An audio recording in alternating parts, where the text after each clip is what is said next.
which you can fit into a small form factor, no problem. But the issue always arises when it comes to the GPU because of the size, heat, and power requirements. Okay, I see what you're saying. But one thing which was very intriguing was that, like, programs like Origin could run on it. So maybe they are gonna bring a product to the market which will let not only developers, you know, kind of craft their own things, but also other programs such as Origin or such as Steam themselves. So I think we might not only have something where we have, like, let's say right now we have Microsoft, Sony, Nintendo. They have their first party games and their third party games, but I feel like something with the that's called the Steam box might have is that it might we have more smaller games, more arcade kind of based. I think there might be a lot more variety of what we have with the Steam box and what we currently have with the systems, unless you own all four systems. You have a PC and you own Microsoft, Sony, and Nintendo's respective consoles. I think the Steam box might be very appealing not only to casual gamers but hardcore due to the variety of applications and games that might be able to be played on it. Um, there's definitely a lot to say about this. Unfortunately, both players are ready, so Okay. we'll be going, but we'll definitely get back into this as I do have a lot to say. Oh, Uh, please. You always have a lot to say, Twidnu. Always. it certainly seems so. Winners, the countdown is almost done. It is another PVZ. Looks like it will be probably a more competitive matchup than the previous one. Rupture and Seraphim, both very capable players, very good players. And here we go on the top right corner.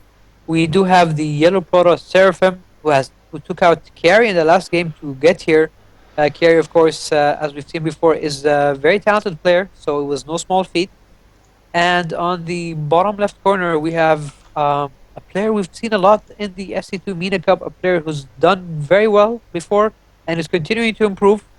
It is the Red Zerg Rupture. Yep, Red Zerg Rupture, and he's trolling. He's already saying six pool. Oh, well, never mind, let's not get into that. But let's see what both players are going to go for here. And, well, this is certainly interesting. We have a pylon here for Seraphim on the lower ground.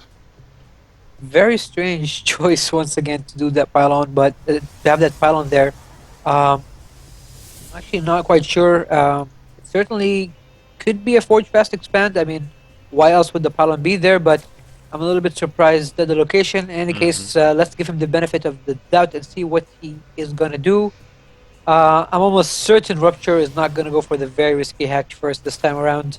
Not against a player in Seraphim's caliber.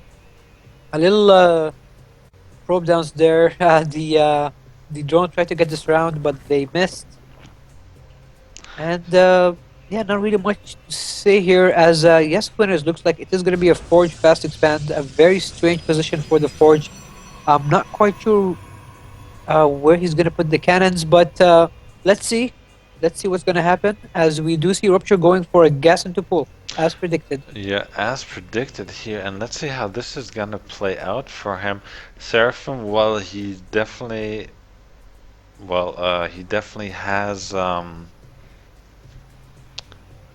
he's not shying away from taking risk, and risk can always be uh,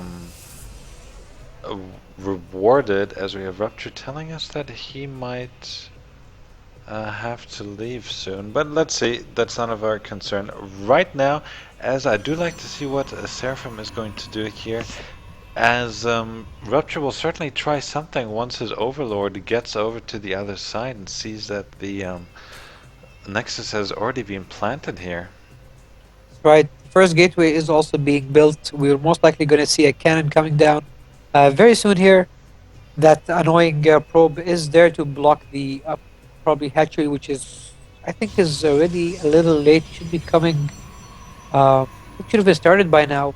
In any case, the first Zerglings are out on the field. They will drive out that probe, that pesky probe, and we'll almost certainly see Rupture throw down that hatchery at the natural.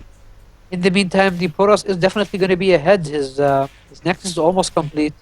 Uh, his first gateway is almost done. One cannon's already there, and he is taking both gas assimilators.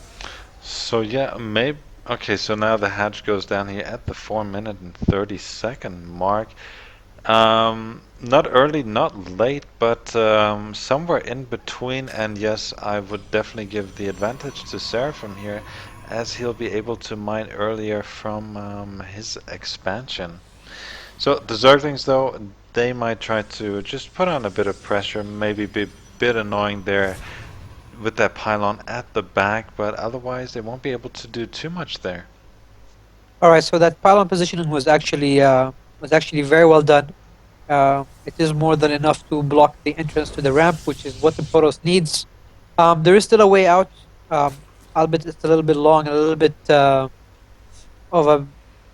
a nuisance to try and go between the mineral line, but it gets the job done. I'm actually surprised he's not putting down a second pylon somewhere there, just to as a backup pylon, just in case that one goes down. Yeah, so he's getting a photon cannon here, and actually a little mistake here by Rapture. He did send a few of his drones down a bit prematurely, but all is well, nothing is lost.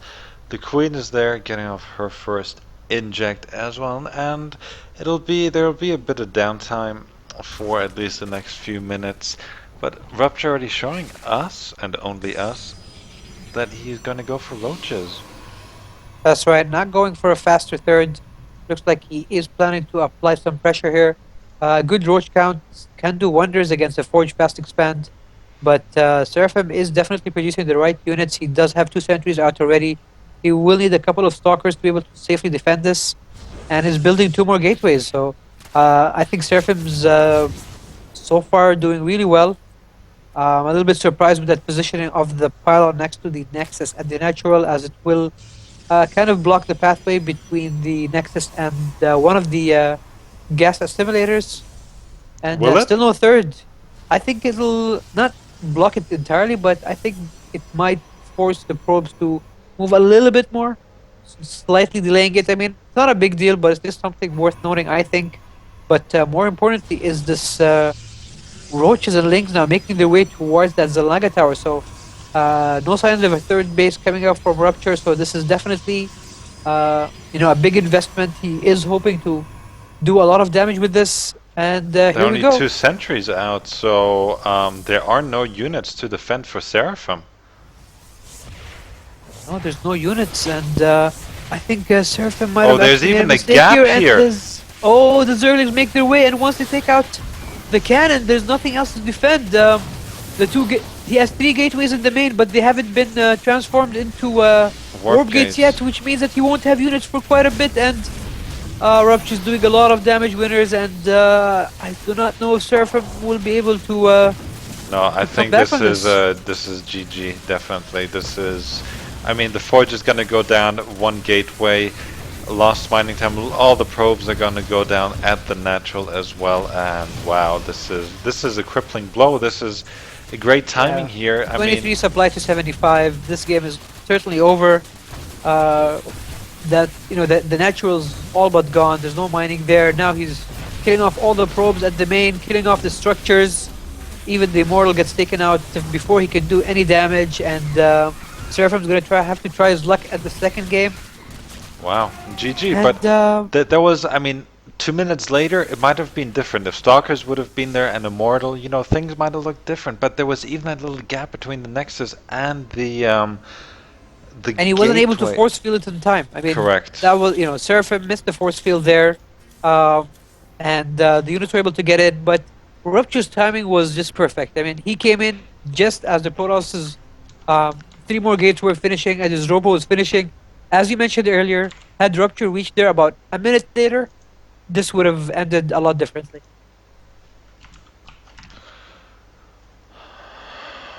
Well, yeah, but again, like perfect timing and a nice little push. There, nice timing.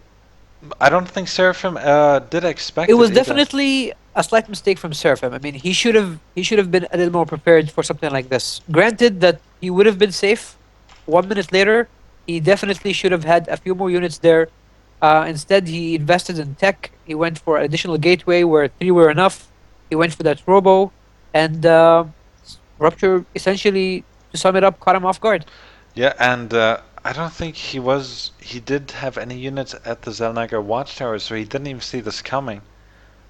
That's right. That's actually another big point which I missed. He Mm. had no scouting around. He should have had some units out on the map, especially when he's going for something this risky.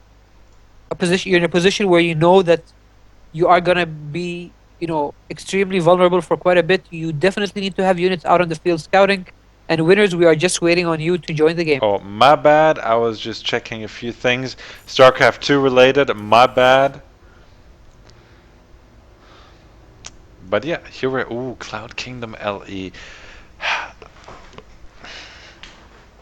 So yeah, so Seraphim. Well, this is definitely a bigger map. So It's maybe. still a two-player map though, so Yeah, that's one thing to keep in mind. Granted, it is bigger, but it's still somehow similar to our previous map. Looks like Seraphim feels a little more secure in knowing where his opponent is spawning at the beginning. So Rupture up 1-0. Seraphim talked about his loss in the last game. Was caught off guard, had no scouting, not enough units. Just overwhelmed by the number of roaches and zerglings which were able to make their way thanks to a botched force field. And here we go, winners. On the top right corner, our winner from the first game, it is the Red Zerg from California, Rupture. And down over at the bottom left corner, it is Seraphim spawning as the Yellow Protoss. that is after So, I. what do you think Seraphim should do to avoid something like that again? Well, I think actually Seraphim might try the exact same yet again. I think this time though He around. definitely started off well. I mean, Mm-hmm. his idea, Forge Fast Expand has become the de facto, build for Protoss against Zerg. So, and he actually walled in pretty okay. He even had two centuries, which is the right number at that point. It's simply not, he simply missed the force field when he needed it the most and didn't have enough not enough units. And as you mentioned, most importantly, no scouting. So these are things he should consider this time around. And I think a player with his caliber will definitely know what he did wrong and try to correct it. Yeah, and again here, well, the natural. Well, it's very different. I mean, the rocks are there, they can be broken down, but I think he will have an easier time defending this than he did on our previous map, at least from my point of view. Some people might argue this way or that way. Definitely agree with you, winners. Okay, thank you. At least I have your support. That's all that matters. And again, we did have the extractor trick here by Rupture, but now he's getting his gas before pool. The well-mannered good luck, have fun, and well, I am hoping to see another great game. Definitely, the caliber has gone up since we started off this tournament, and in general, people have been improving, and I'm proud of that. Yeah, I mean, look at how far Rupture has come since we first saw him play. He's Hmm. definitely improved quite a bit, and it shows you if these tournaments, these cups, they might not be a big deal, but they do put you in the situation, the tournament situation. Playing in a tournament is very different than playing on ladder. You do have more at stake here. So, being in that mentality, getting yourself in that mentality is very important. And these weekly cups help you adjust to that. So, eventually, when you do go to that, big land tournament, when you go to participate, your experience here helps. And I do hope a lot of people understand that, and we get to see more and more players joining these weekly cups. Yep, I do understand that people might be thrown off because there are no prizes, but again, this is not always about a prize. This is to better yourself, to be, a better player, a better gamer, and of course, a better person. StarCraft 2 does all of that for you and so much more. You can use your APM skills at work, for example. You can show off to your colleagues how quickly you can fly across the keyboard. But anyhow, well, we have a bit of downtime here, as nothing is going to happen for the next few minutes here. So, how's the Vita? Um, the Vita is good, but I think that's the conversation for another day. I am My more bad. interested on this. I'm more interested about the Steam box. Hmm. So back to what I was saying. I think the main